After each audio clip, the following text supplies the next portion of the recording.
Hello, once again, and welcome to the pay-per-view review with your host, as always, the Lunatic Ginge. And play your sad music, everyone. It's the last episode of 2012.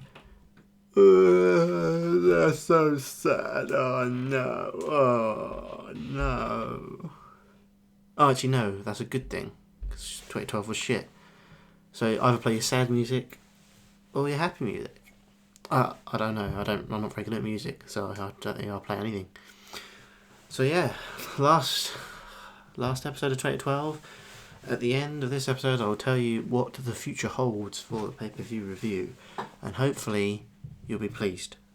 Hopefully I won't get too many angry shouts at me. Oi, why didn't you do this? Oh my god, you're such an idiot. Because that's what you all sound like. I'm pretty sure. So yeah, TLC 2012 is our last pay-per-view, and yeah, it's one which has a bit of excitement because we get to see the Shield for the first time in action, but the rest, no. That's pretty much it. So let's get right into the action. When I say action, I mean obviously the intro package of people going through tables pretty much. That's all that happens in it. And we are at the Barclays Centre, which is going to be the host of SummerSlam this year in a week's time or so, and for the NXT show, so it's kind of in sync there, not the band. So yeah, we got everybody else who we think is on commentary, so we've got JBL, Michael Cole and Jerry the King Lawler. Nothing else has changed there. And our first match is a number one contenders match for the tag team titles. Rey Mysterio and Sin Cara versus Team Rhodes Scholars, and it's a tables match. Hopefully this will be the last I see of Sin Cara for a very long time, because we've had enough of him and his stupid botchy ways. This is, yep. So number one contenders match, but no tag team titles match. So I don't know, we've had hardly any, haven't we? Tag team titles matches. Probably 4 or 5 maybe, of what I can think, because I guess because Team Hell No are the tag team champions and they're in a match later on. Spoiler alert. But yeah, Mysterio and Sin Cara in control at the start of the match. Rhodes saves Sandow from going for a table. Rose Scholars get in control after that. I'm going to whiz through this because it's very, very dull. Rey and Sin Cara do some flying about, as you think they would. Nothing really of interest. 619 to Cody Rhodes. He's been put on a table and Rey Mysterio's going to jump through, but Sandow saves him by taking him off the table. Sin Cara goes for a springboard, but he gets pushed backwards by Cody and falls through a table, which was on the floor. Like set up on the floor. So he gets pushed through the table, so Team Rhodes Scholars wins, and they become number one contenders again, I think, because they were the number one contenders beforehand as well. Yeah, so that was a quick match. Next up, we get a Shield promo. Very good. It's like the old styly ones where they grab the camera and move it around, and Roman Reigns says hardly anything, which is definitely a positive. So yeah, I love these new guys. I wonder what will happen to them in the future. I wonder if they'll get pushed as a singles people. Cesaro, the Antonio version, versus R-Truth again for the US title. So yeah, I don't understand why this is happening again, but it is brilliant. R-Truth in control to start off the match. Then Cesaro slows the pace down. To be fair, even if it is a Cesaro match, but even so, it's still pretty boring. He slows the pace down, and then R-Truth tries to get a comeback, including a leg lariat by Truth for 2, which is a nice leg lariat. But then, it's in a quick as a flash, uppercut, neutralizer, done. Cesaro retains, and Cesaro does a promo after the match as well. Next up, we get, this is the last time I'm going to do this for a while, so I had to get as many names in as possible. The King of Announcing, the Master of Disaster, the Superman of Sports Entertainment, Josh Matthews, interviews Dolph Ziggler. Yeah. Money in the Bank contract is up for grabs tonight. and it was a great promo by Ziggler as well, if I do say so myself, because I am a lover of Dolph Ziggler. Miz in a suit comes out, and it's Miz TV on pay-per-view. Weird. His guests are none other than 3MB. Yes, we're a 3-man band. Whatever the freaking song is. But all I can think about it is poor Drew McIntyre. I mean, we've seen him now recently with, like, not so much the TNA, but a lot of other indie stuff. He's so good. He just gets put into this shit stable with fucking Jinder Mahal and Heath Slater. Dear. They start picking on the Spanish announce team for some reason. Like during the interview, it was weird. Ricardo Rodriguez then comes out to protect his fellow Mexicans, I guess, because that's definitely something that would happen. Because that's Vince McMahon's reasoning. Oh yes, you're Mexican, so you must protect your fellow Mexicans. Ricardo gets beat up, and then Del Rio makes the save. And then the numbers catch up to him, though. Miz then helps Del Rio out, and so then we get so we've got a face-off there. They challenge 3MB to a match tonight. They say, yeah, we'll get a partner. And then there was We Want Ryder chants. Spoiler alert, they're going to be disappointed. Kane and Bryan are backstage. Yes. Another good segment between the two, as you would always think. Matt Striker is backstage with Wade Barrett. Another backstage segment. That is 5 in a row. If you count, so you got the Josh Matthews interviews Dolph Ziggler, Miz TV, which is technically it's not a backstage segment, but it's like not wrestling, is it? That's number 2, Miz TV. Then I counted like the actual bit in between with like Del Rio and stuff as another segment, because it kind of was. Kane and Bryan, and then Matt Striker with Wade Barrett. That's 5.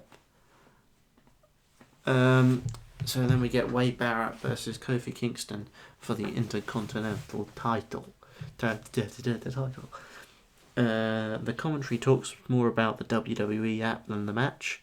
Speaking of the WWE app, you can download it free on iOS and Android for exclusive news and features about the WWE superstars and divas.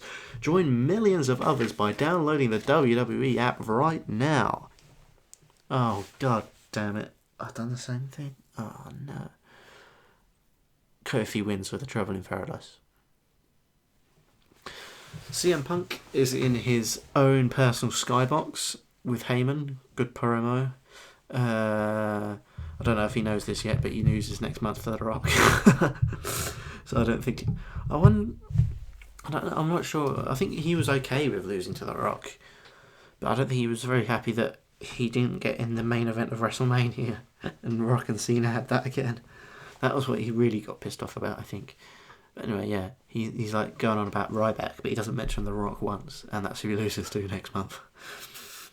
Next match is Ryback and Team Hell No. They take on The Shield. Hype! First match for The Shield. I'm excited because I wasn't really watching wrestling much when The Shield were destroying everyone, but you never get to see really the pay-per-view matches. So I really want to see, because this is why people love them and want them to keep going. It's because of how good their six-man tag matches have never been so great since The Shield had gone. Anyway, we get a massive brawl to start, and it looks like proper nasty stuff. All at the beginning, it's all too crazy to keep up with because we've got like 3 separate little matches going on because they're all paired off with each other. But what the Shield's tactics are, and you can see it, is that they are trying to isolate someone and then get a numbers advantage. Ryback tries to fight back though, as you think he would do because he's a beast, or they're portraying him as a beast anyway. Double suplex to Ambrose and Rollins onto a ladder by Ryback. It's very good. Ryback gets triple powerbomb through a table again. That is the 3rd time in 2 pay-per-views that he's gone through a table.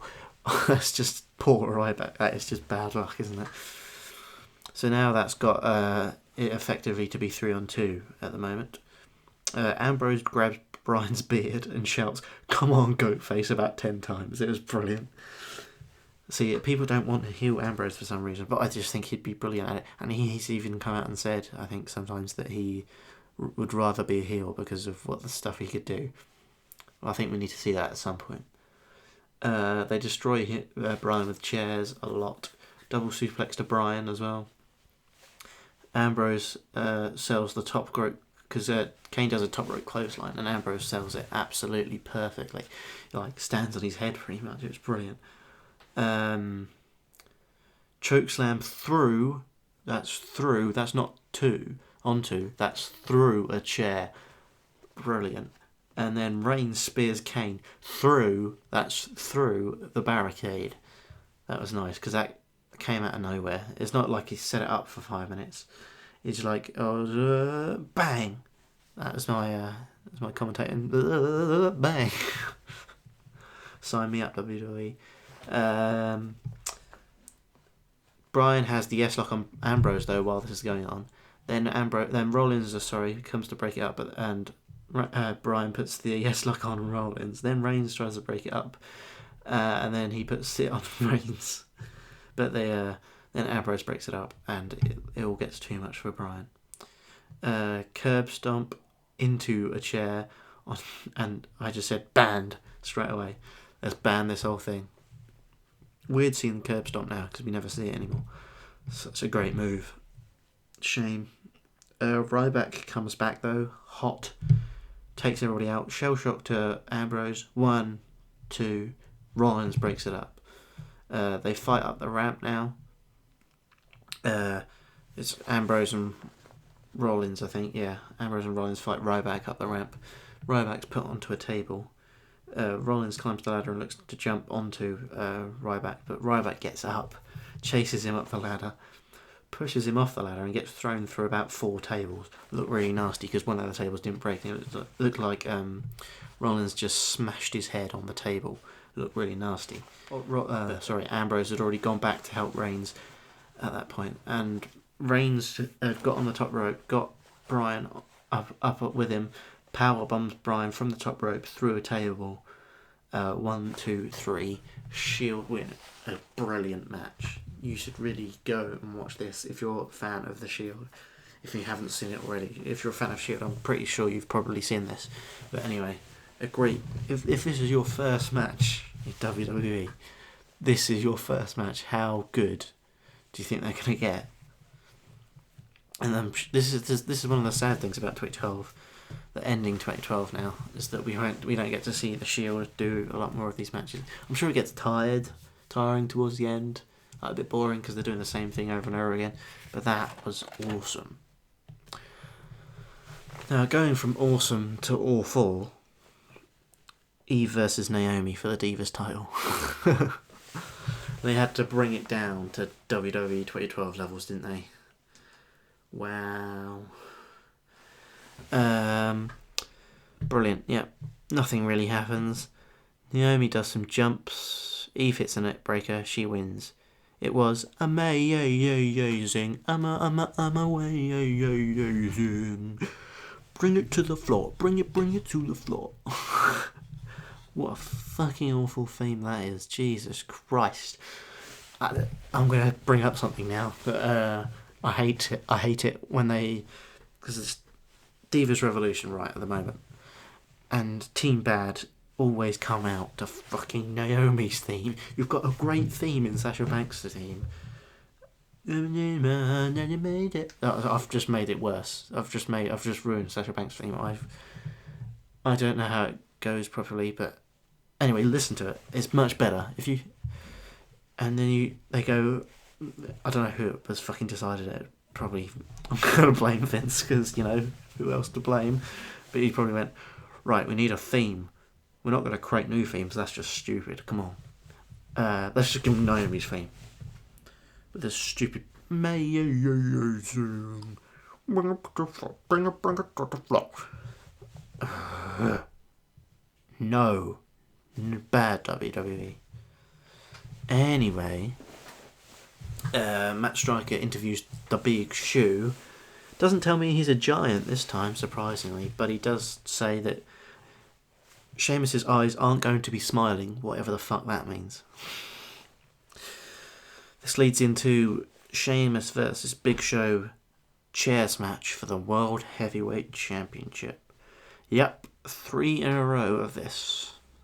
This is turning into Sheamus versus Del Rio, and that's not good. I don't want to watch it. No, you can't make me watch it. Oh yeah, you can. I've made myself watch it because this is all for your entertainment, ladies and gentlemen. Sheamus has an aggressive start though, takes him down early, but then Show kicks a chair into Sheamus. When Sheamus is running with a chair towards Show, kicks the chair, which goes into Sheamus.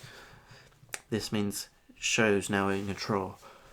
Well, this is boring. This is boring show tonight, y'all.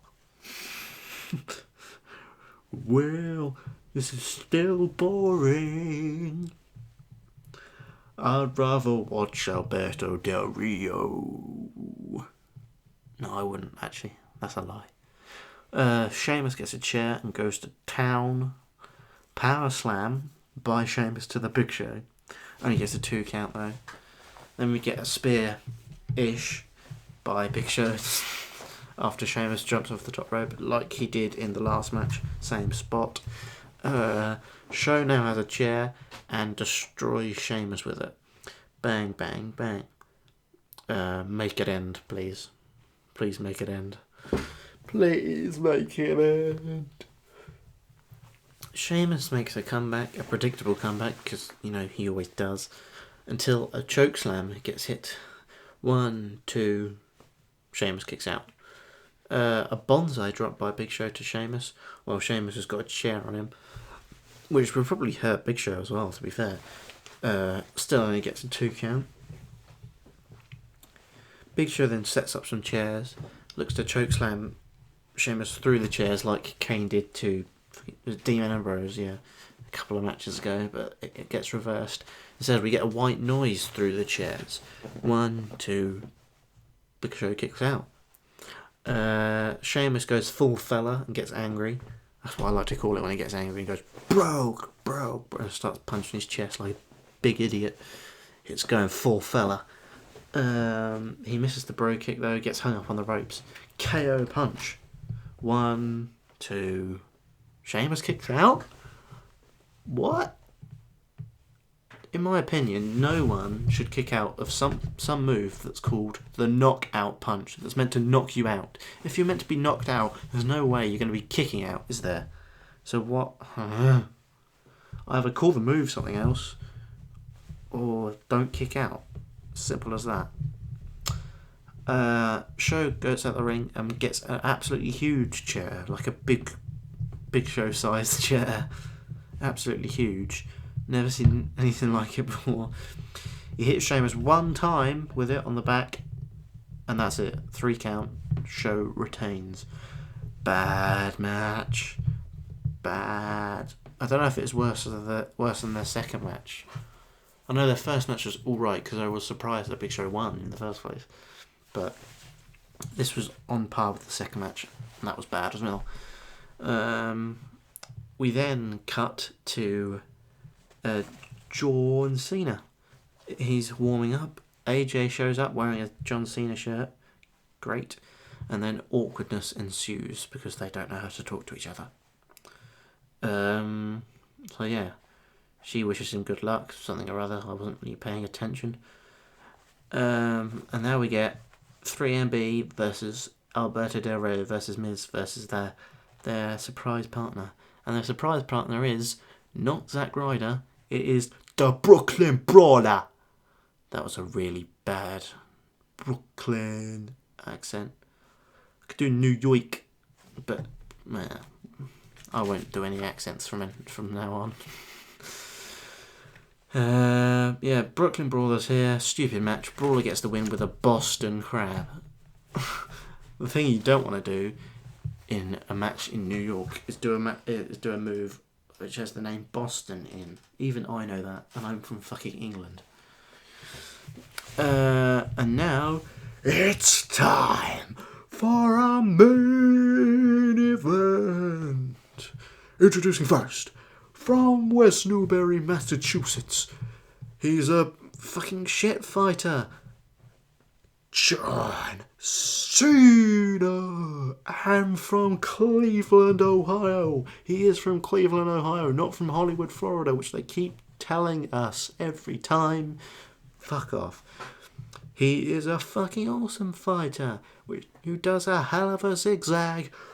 Dolph Ziggler. I don't know why I did that in kind of a UFC introduction style. I felt like it alright.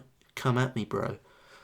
So this is a ladder match for Dolph Ziggler's Money in the Bank briefcase for some reason, because Vince McMahon loves John Cena and wants him to win it. The first sign I saw in this match was Ziggler all right, and I agree. I don't know how I'm going to riot. It's fucking 3 years old, the match. I'll just push my microphone over, but I wouldn't do that because it's expensive. Anyway, we get a WWE 2K15 start, if you know what I mean, with the triangle things and whatever. You can't wrestle chance to Cena, which for the first time I don't agree with that. It's completely unfair because, you know, Cena can wrestle, as we've seen with matches recently and with matches of old as well. He actually can wrestle. It's a stupid Brooklyn crowd saying that. Sorry if you're from Brooklyn, but that is a bit silly.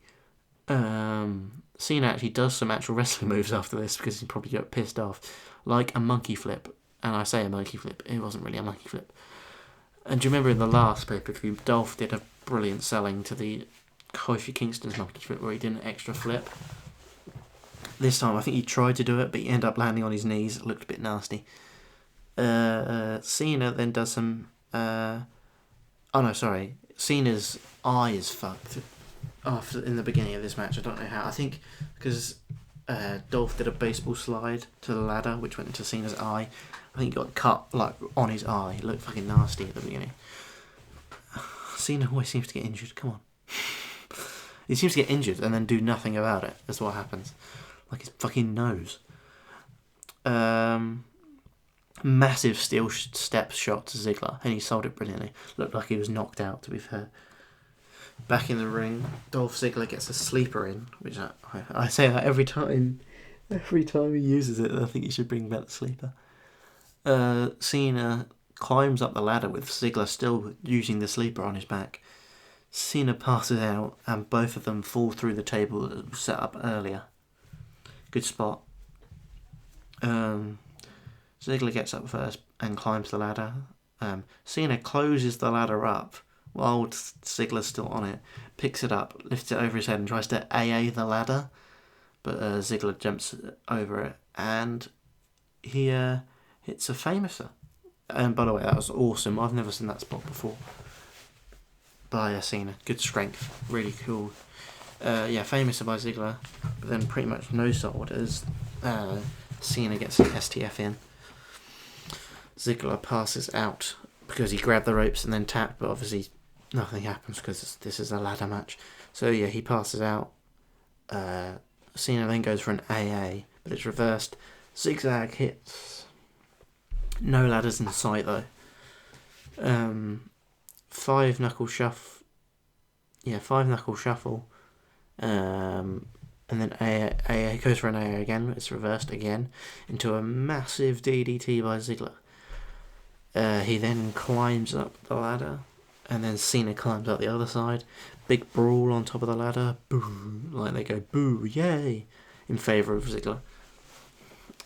Cena then headbutts Ziggler, and he falls off. But Ziggler comes back up really quickly on the same side of the ladder, and they both got off pretty safely. It's weird ending to that bit of the match. This amazed me. Cena then did a Hurricane Rana-ish, and Ziggler goes through the table. Like they did the Hurricane Rana, and Ziggler ended up nowhere near the table, so he just jumped through the table himself. It's quite funny. Cena gets a ladder, tries to get a ladder up, but Dolph does a drop kick, and that takes the ladder out of the ring. Dolph then tries to do a crossbody. Cena rolls through. AA as is reversed as Dolph grabs a chair and hits Cena with it.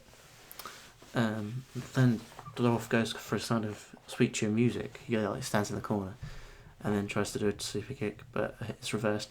And the AA, at the fourth time of asking, finally hits. This is when Vicky Guerrero shows up with a chair. It says she's going to hit John Cena with it. But AJ comes out, does awful, tries to do the 5 moves boom, but she can't.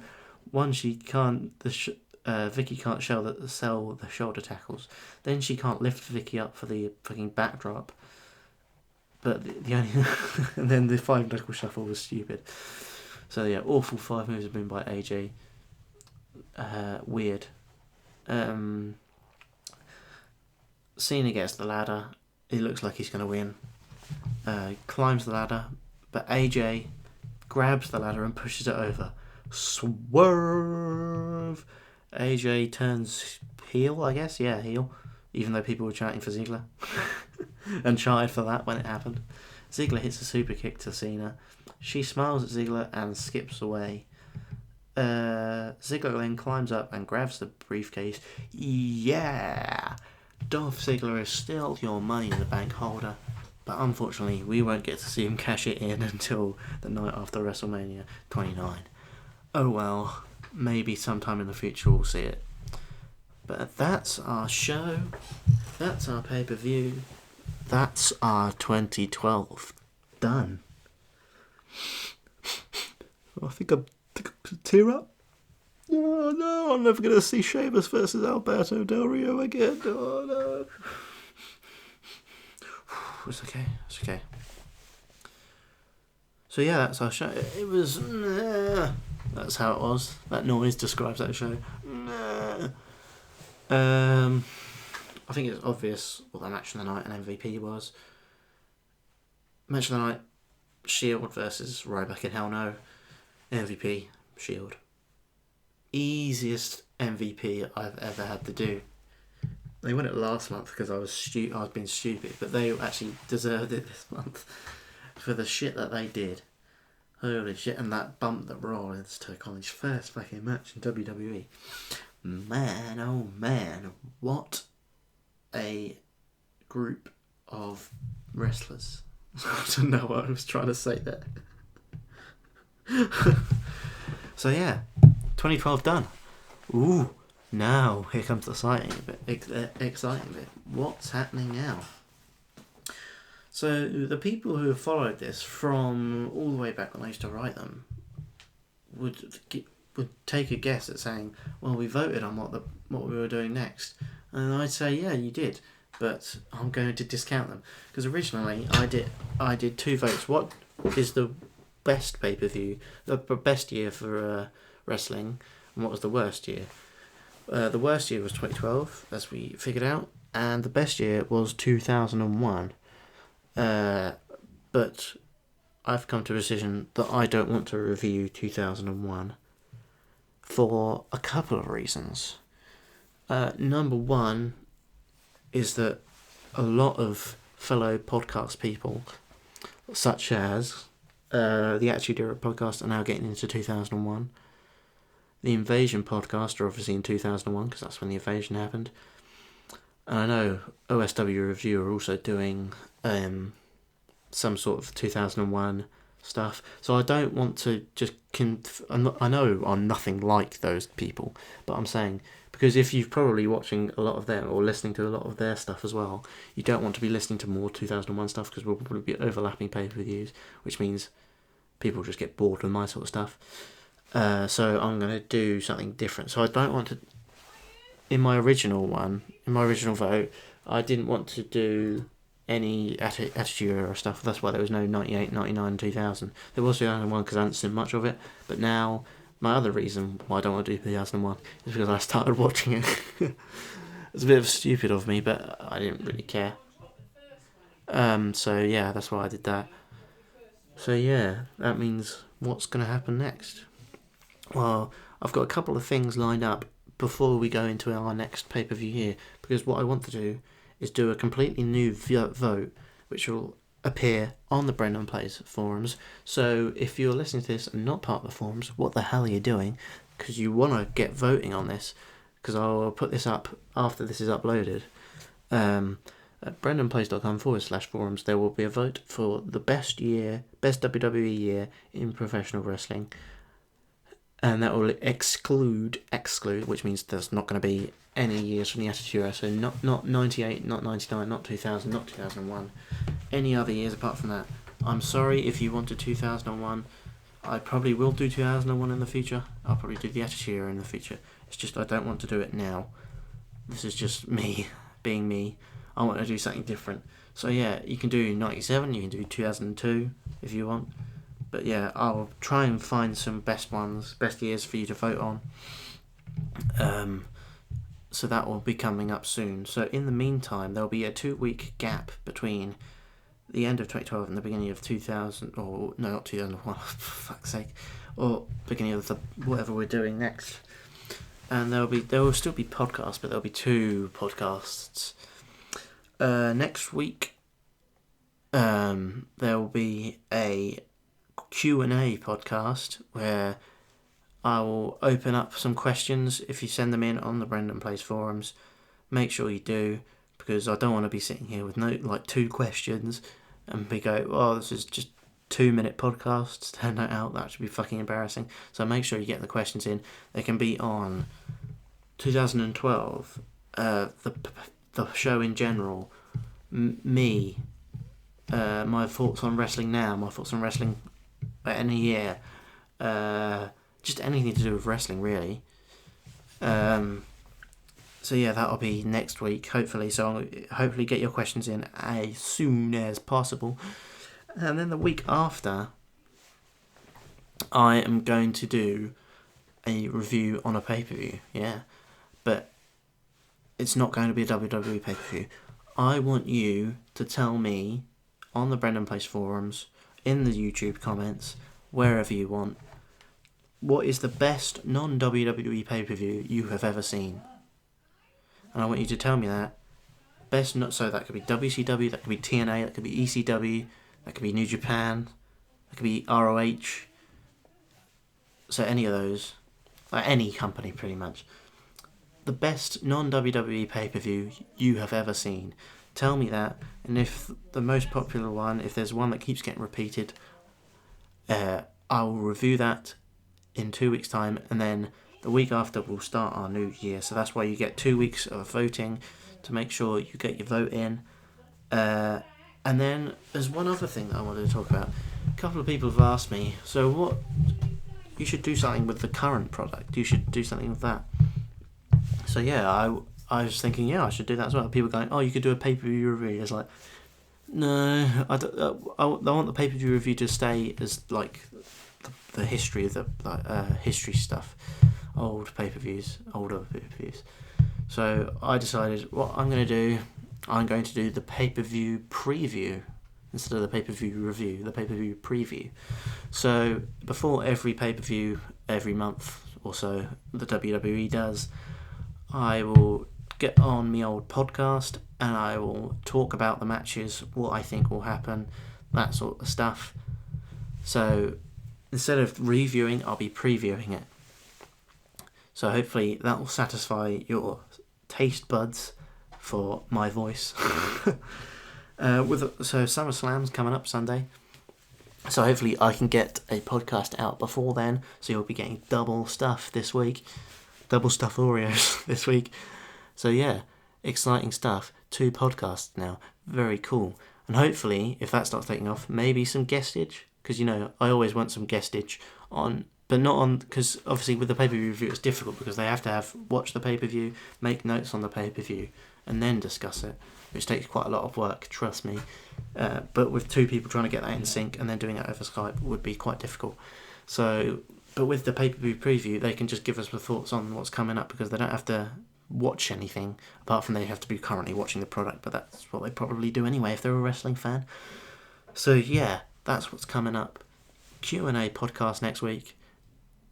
But before then, this week, at some point, probably Friday or Saturday, a SummerSlam pay-per-view preview. Yeah. And then 2 weeks from now, the best non-WWE pay-per-view review, whatever you decide. And then we start on our new year, whatever you decide. So yeah, it all hangs in the balance for you. So hopefully all of my subscribers, and all, I mean 65 of you, hopefully you can get on the voting stuff, and hopefully we'll all have that sorted in a couple of weeks' time. So if you've enjoyed all of this, all of 2012, make sure to give a like on this video and give me some positive rep on the Brendan Place forums. That is at brendanplace.com/forums. People don't seem to realise that that's been posted there, and I don't get any rep anymore. So I really would like some more rep. Give me some rep, give me some rep, give me some rep. I don't know, I'll whisper that. Also, if you haven't subscribed already, please do. We've been stagnating at 65 subscribers for about 3 weeks now. Really disappointing. Really want some more subscribers. Really want to get out there. Want to make our way to 100, please. So hopefully, if you know people who even aren't on the forums and just like wrestling, tell them about it, please. I hope you enjoy it. I hope you enjoy listening to this as much as I enjoy making it. But I hope people would want to listen to more of this. So that's what's going to happen. So yeah, if you've got any thoughts, any questions for me for the Q&A podcast, you can also leave them on the YouTube comments or underneath the post I make on the forums. And if you've got a question for me also, I can also take them in at Lunatic Ginge on Twitter. That's at the Lunatic Ginge. Please give me a follow there as well, because I live tweet some Raws, I live tweet the pay-per-view, so you'll be able to see my thoughts as soon as it comes out so I have the preview, and then I'll do some live tweeting during the pay-per-view most likely, about the matches and stuff. So yeah, you can check me out on the Twitter machine, as Mr. Brendan Plays says. I think that's about it. So yeah, I've gone on a bit longer than usual because I had to do some explaining about what's coming up in the future. So yeah, I hope you've all enjoyed 2012. I sort of have. I've enjoyed making fun of it, is what I want to say, which I've just said. So yeah, I've enjoyed that. I've enjoyed talking to you guys via the internet, and I will see you next week for a Q&A. Yeah. Ask me some hard-hitting questions, yeah? So I will see you next time.